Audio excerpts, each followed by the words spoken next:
जानिए आखिर क्या हुआ महाभारत के युद्ध के बाद उन लाखों विधवा महिलाओं का।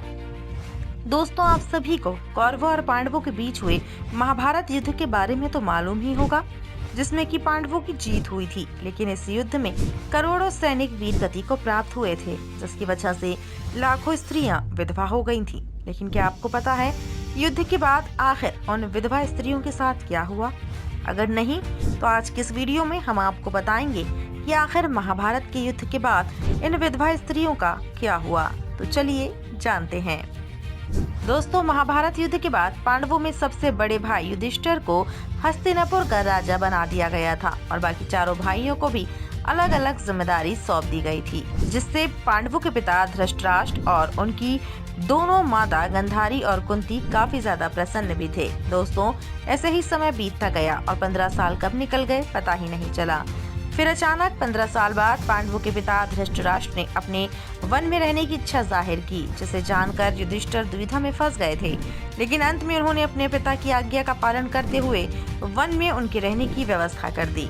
बता दें कि इसके बाद गांधारी और माता कुंती भी धृतराष्ट्र के साथ वन में रहने के लिए चले गए। इसके बाद पांचों पांडव अपनी जिम्मेदारी पूरी तरह से निभाकर अपने राज्य एवं प्रजा दोनों पर बहुत अच्छे से शासन कर रहे थे, जिससे सारी प्रजा काफी ज्यादा प्रसन्न थी। लेकिन वह महिलाएं हमेशा शोक में डूबी रहती थीं, जिनके पति महाभारत युद्ध में शहीद हो चुके थे।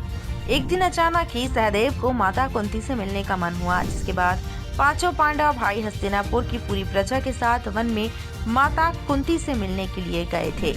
उन्होंने कुछ दिनों तक वहीं निवास किया। इस दौरान महर्षि वेदव्यास भी पांडवों से मिलने वन की उस कुटिया में आए थे।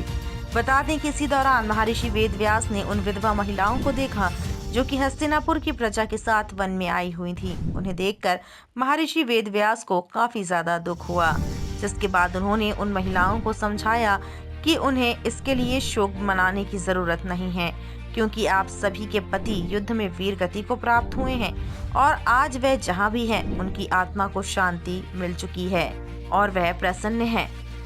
महर्षि वेदव्यास द्वारा समझाए जाने पर भी जब विधवा महिलाओं का शोक खत्म नहीं हुआ, तब महर्षि वेदव्यास ने कहा कि आप सभी के शोक को खत्म करने के लिए आज रात मैं तुम सभी को तुम्हारे वीर गति में प्राप्त हुए सदस्यों से मिलवाने वाला हूं। जिसे सुनकर वह विधवा महिलाएं काफी ज्यादा प्रसन्न हो गई थीं।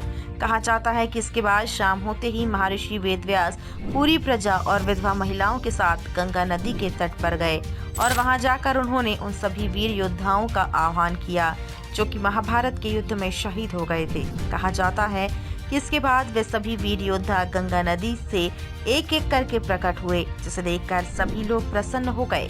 कहा जाता है कि इसके बाद सभी मृत योद्धा अपने अपने परिवार वालों से मिले थे, उनसे बात भी की थी और उन्हें बताया था कि वे अपने लोक में काफी ज्यादा प्रसन्न हैं, जिसके बाद वे वापस अपने लोक चले गए थे। उन सभी योद्धाओं के वापस जाने के बाद भी विधवा महिलाएं दुखी ही थी, जिसके बाद महर्षि वेदव्यास ने ये कहा था कि अगर आप भी अपने पति के साथ उनके लोक में रहना चाहती हैं तो आप इस गंगा नदी में डुबकी लगाकर अपने प्राणों का त्याग कर सकती हैं। जिसके बाद सभी विधवा महिलाओं ने एक एक करके गंगा नदी में डुबकी लगाकर अपने अपने प्राण को त्याग दिया था और अपने पति के साथ स्वर्गलोक चली गई थी। तो उम्मीद है वीडियो आपको पसंद आया होगा। अगर वीडियो आपको अच्छा लगा तो इसे एक लाइक करके कमेंट में ज़रूर बताएं कि क्या इससे पहले आपको इस घटना के बारे में मालूम था।